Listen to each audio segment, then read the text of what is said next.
Bonjour les poissons et bienvenue sur votre escale Astro Tarot, guidance de vos énergies pour la lunaison du 10 juin au 10 juillet 2021.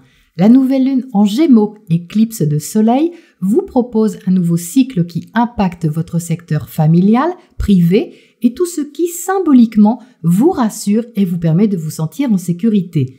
Le soleil est éclipsé et Mercure conjoint à cette nouvelle lune est en carré à Neptune. Cela peut donc apporter un certain flou au niveau des compréhensions et discussions d'ordre privé, mais aussi sur votre façon d'aborder les choses.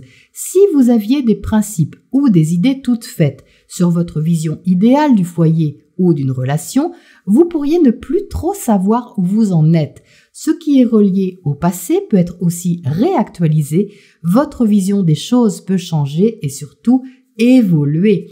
Le trigone à Saturne est un peu large, mais heureusement il peut vous aider à vous restructurer intérieurement, même si cela demande encore un peu de temps.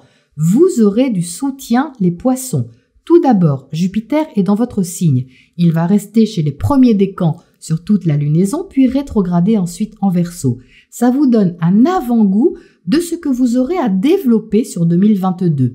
Un projet, un nouveau travail, une nouvelle façon de vivre ou de gérer votre vie. Le 13 juin, le sextile Vénus-Uranus peut vous apporter un soutien agréable ou un éveil encourageant au travers d'une conversation amicale par exemple. Il faudra toutefois naviguer avec le carré Saturne-Uranus qui se reforme le 14 et vous incitera à vous libérer de vos chaînes et à prendre la responsabilité de ce que vous voulez consolider ou construire pour votre avenir. Mars, planète de l'action, sera en Lion. Il va dynamiser votre quotidien et aussi toute la gestion d'une nouvelle mise en place organisée dans vos habitudes de vie. La pleine lune du 24 juin dans l'axe Cancer-Capricorne devrait vous soutenir agréablement car elle sera en harmonie avec vous et avec Jupiter. Vous pourrez développer une confiance plus forte avec un regain d'énergie positive. Votre secteur affectif sera éclairé, vous proposant d'aimer, de créer ou de vous ouvrir auprès de personnes qui vous sont chères, familiales, avec qui vous vous sentez simplement en phase. Le secteur amical et social peut générer un point de rencontre important, peut-être un positionnement à assumer dans ce domaine. Vénus vous attendrira les poissons.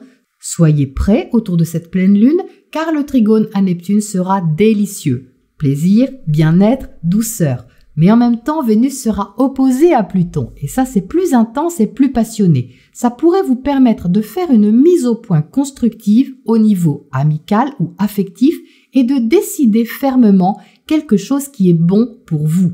Mercure repartira en marche directe, mais il sera toujours un peu étourdi par Neptune, donc allez-y doucement dans les projections et attentes que vous pourriez avoir envers les autres. Le 27 juin, Vénus va entrer en Lion. Symboliquement, c'est un peu comme si vous mettiez des fleurs sur votre balcon pour agrémenter votre quotidien et vous faire plaisir tout en permettant aux autres de les admirer aussi. Donc, soit au niveau de vos activités quotidiennes et professionnelles, le plaisir sera plus fortement ressenti, soit au niveau de votre hygiène de vie et de votre santé, vous pourrez apporter une valeur ajoutée à vos habitudes. En juillet, la première semaine sera riche. Entre le 1er et le 4, Mars sera opposé à Saturne et carré à Uranus. Ça ressemble à une action menée envers une bonne résolution, quelque chose de libérateur que vous aurez à gérer en main de maître. Le soleil sera en Cancer et vous n'aurez qu'une envie avec le sextile à Uranus le 5, goûter à une liberté qui vous convient, une bouffée d'air, de renouveau. Ça peut simplement avoir un prix, car Vénus suivra le même trajet que Mars, les 7 et 8, incitant à assumer l'investissement affectif ou financier que Mars aura fait émerger avant. Mais dans ce secteur du zodiaque, vous devriez gérer assez bien.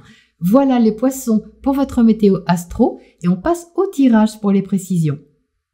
Alors les poissons, il y a de belles résolutions dans votre tirage, des résolutions qui vont dans le sens de votre bien-être, donc ça j'aime bien voir ça pour vous, et qui vont se poser dans la matière avec une certaine clarté d'esprit. Vous entrez dans le tirage avec le 8 de coupe.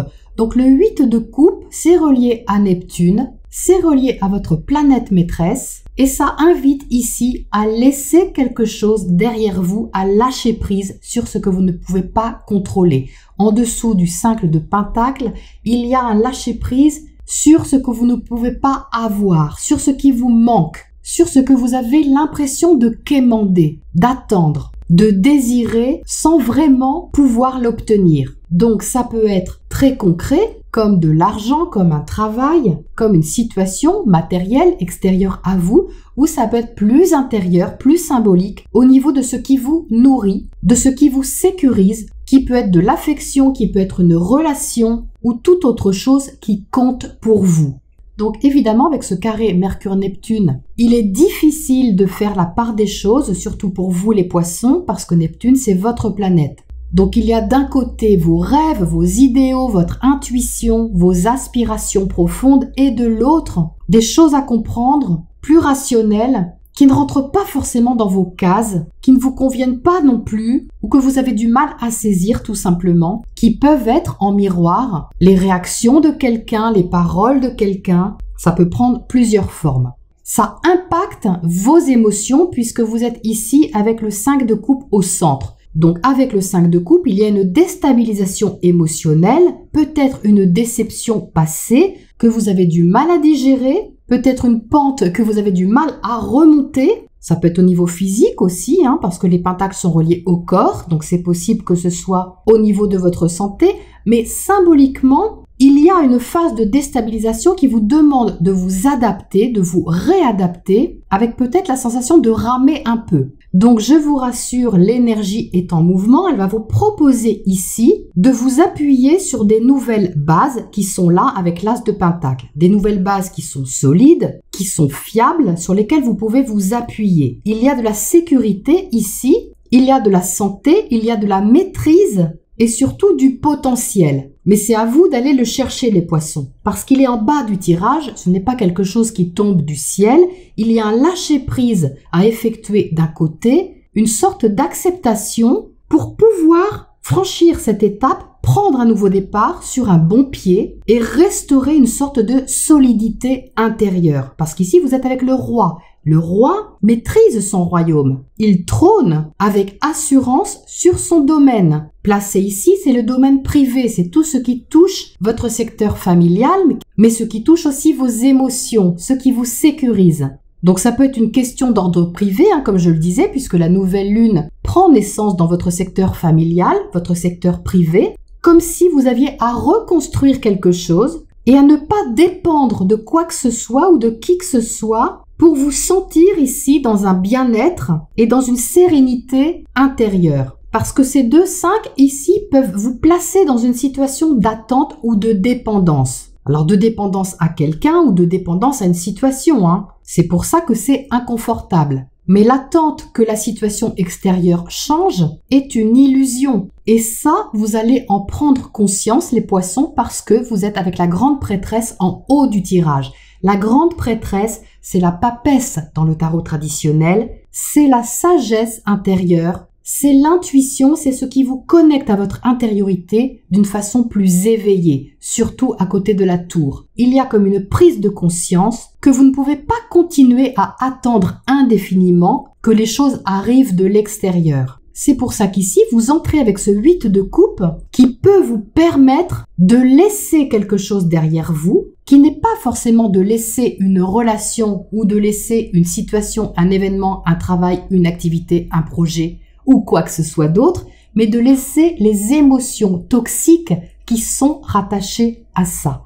Car il y a deux options. Soit vous pouvez changer vraiment la situation extérieure. Dans ce cas, avec l'as de Pentacle, vous agissez en conséquence et en toute maturité avec le roi de Pentacle. Soit vous ne pouvez rien changer à l'extérieur, vous ne pouvez rien forcer, vous ne pouvez rien influencer, et dans ce cas, vous prenez soin de vos besoins intérieurs et de vous apporter ce dont vous avez besoin en vous concentrant sur votre bien-être et votre santé. La santé, elle est autant physique que mentale. Et bonne nouvelle, vous avez le magicien ici qui vous donne cette impulsion de nouveauté, de tout un potentiel à ouvrir, mais aussi à organiser. Donc placer là, ça peut vraiment être de nouvelles habitudes de vie, une nouvelle organisation comme je le mentionnais à l'instant. Surtout que ce magicien, il est très bien entouré puisqu'il est entouré du roi de Pentacle et de la reine d'épée. Donc il y a ici de l'organisation, de la gestion, de la détermination et de la lucidité. La reine d'épée en face de vous apporte un sens logique sur ce qui est bon pour vous. Là où vous étiez peut-être dans la confusion, dans le manque ou dans une situation de déséquilibre, la reine d'épée va vous apporter non pas la solution magique, mais la clarté d'esprit. Une volonté qui est conjuguée avec un sens pratique. Donc ça, c'est très positif pour vous, les poissons. Parce que ça vous aide à sortir de cette sensation d'être laissé un peu de côté ou de ne pas compter pour quelqu'un afin de compter sur vous, mais pas sur vous seul. Il y a de l'aide ici, il y a des personnes à qui vous pouvez faire confiance, qui sont fiables, qui vous soutiennent et qui vous encouragent à développer de nouvelles choses. Donc ça peut être au niveau professionnel, si vous ne travaillez pas, ça peut être tout simplement au niveau de vos habitudes, de votre façon de vivre, de votre façon de voir les choses aussi. C'est un échange qui peut avoir lieu dans votre sphère amicale, dans votre cercle social, et c'est très bénéfique pour vous. Donc ce qu'on a ici avec la tour, c'est un éveil, c'est quelque chose qui doit changer, que vous décidez certainement de changer, parce que la situation actuelle ne vous convient pas telle qu'elle est, ou votre ressenti actuel ne vous comble pas, et donc vous pouvez avoir une sorte d'éveil ou de réveil, d'éclair de conscience, de lucidité qui vous sort de cet état-là. C'est donc très constructif. Alors vous pouvez avoir autour de la pleine lune un positionnement à assumer, comme je le disais tout de suite. Justement, avec cet axe, vous pouvez faire le tri entre ce qui est bon pour vous et pas bon pour vous. Vous allez y voir plus clair à ce sujet, même au niveau de vos relations. Et c'est ça aussi que vous comprenez sûrement avec cette grande papesse, c'est le besoin de laisser partir ce qui ne vous convient plus pour vous ouvrir à quelque chose qui est plus vrai pour vous, qui vous éveille davantage et où il y a de la sincérité. Parce que la reine d'épée, elle est sincère. Elle n'y va pas par quatre chemins pour vous dire les choses, quitte à ce que ce soit un peu franc, mais ça a le mérite d'être clair. Donc vous pouvez avoir quelqu'un qui joue ce rôle dans votre entourage, ou alors c'est vous qui avez besoin de cette énergie que vous projetez sur l'autre, un besoin de franchise, un besoin que les choses soient dites, clairement exprimées, pour savoir où vous en êtes, et dire aussi ce que vous avez sur le cœur. C'est ça qui vous permet d'avancer et de prendre ce nouveau départ ici. Alors, on va tirer une carte sur ces 5 qui sont ici. Qu'est-ce qu'on a à côté de ce 5 de Pentacle? Hop, qu'est-ce qui saute ici? Le 5 de Pentacle à nouveau. Donc là, il y a pu y avoir franchement un déséquilibre quelque part. Hein. Au niveau de ce que vous avez donné ou investi et au niveau du retour que vous avez eu, quelque chose ne colle pas, n'est pas juste et vous avez quelque chose à comprendre là-dessus. Pour autant, ça reste assez spirituel, hein, les poissons, avec la grande prêtresse. Ce qu'il y a à comprendre n'a rien à voir avec un état de victimisation ou de plainte, de j'ai pas de chance, etc. C'est pas ça ici l'invitation, puisque c'est justement ce que vous quittez. L'invitation, c'est de prendre conscience que ce qui n'est pas équilibré, c'est quelque chose que vous avez d'abord en vous à nourrir. Ça ne vient pas de l'autre. L'autre n'est qu'un miroir, et quel que soit cet autre, quelles que soient les rencontres que vous avez faites ou que vous faites encore, il y a quelque chose de l'ordre du passé qui demande à être intégré et accepté. Vous avez peut-être des regrets, une sorte de nostalgie aussi sur ce que vous avez perdu, c'est possible. Mais il y a une occasion de s'éveiller à une autre forme de relation. Puisque vous voyez qu'ici, la carte centrale, hein, si vous connaissez le 5 de coupe, il y a 3 coupes qui sont cassées devant cette personne et elle tient 2 coupes dans la main. Les 3 coupes qui sont cassées représentent la joie qui a été perdue. Une émotion positive que l'on n'arrive pas à retrouver. Pourtant, il y a encore 2 coupes dans les mains de cette personne. Donc, il reste toujours l'occasion de vous ouvrir à la relation au sens large, mais d'une façon qui est peut-être plus spirituelle, plus intérieure, donc plus éveillée aussi, pour en trouver le sens profond. Qu'est-ce qu'on a dessus justement? Qu'est-ce qui saute là? On a le 9 de Pentacle. Ben oui, c'est ça, ça parle d'autonomie, ça parle d'indépendance et de vous assumer sans attendre qu'on vienne vous valider. C'est un peu ça, si vous voulez. Il y a une invitation à oser être qui vous êtes, à être fier même de ce que vous accomplissez, des talents que vous avez. Quels que soient ces talents, ça n'a pas besoin d'être des choses grandioses et spectaculaires. Ça peut être des choses toutes simples, mais qui composent votre identité, votre personnalité et qui peuvent être montrées, qui peuvent être assumées parce qu'elles sont belles. Personne ne peut vous dire le contraire. Ne laissez personne vous dire le contraire. Donc ça parle de retrouver votre valeur, les poissons, de retrouver une relation saine avec vous-même afin d'attirer en miroir une relation plus saine avec l'autre. Qu'est-ce qu'on a à côté de cette tour là-haut? On a la force, donc très bien, parce que ça parle de récupération, ça parle de reprendre de la vigueur, de maîtriser ce qui change, d'accompagner le changement avec une force tranquille et une sérénité dégagée de toutes les attentes passées. Donc ça, c'est plutôt bien. Alors, qu'est-ce qu'on a comme oracle conseil pour terminer là-dessus? On a l'heure du départ. Oui, ben ça confirme le 8 de coupe qui est là, vous voyez. Ça confirme votre décision de repartir d'un bon pied, de vous prendre en charge, de prendre la responsabilité de votre bien-être et à apprivoiser ce recul sur les choses, cette lucidité qui va se préciser au fur et à mesure de la lunaison et surtout après la première semaine de juillet où les choses seront plus claires pour vous. Voilà les poissons pour ce cycle lunaire et je vous retrouve bientôt pour la prochaine escale.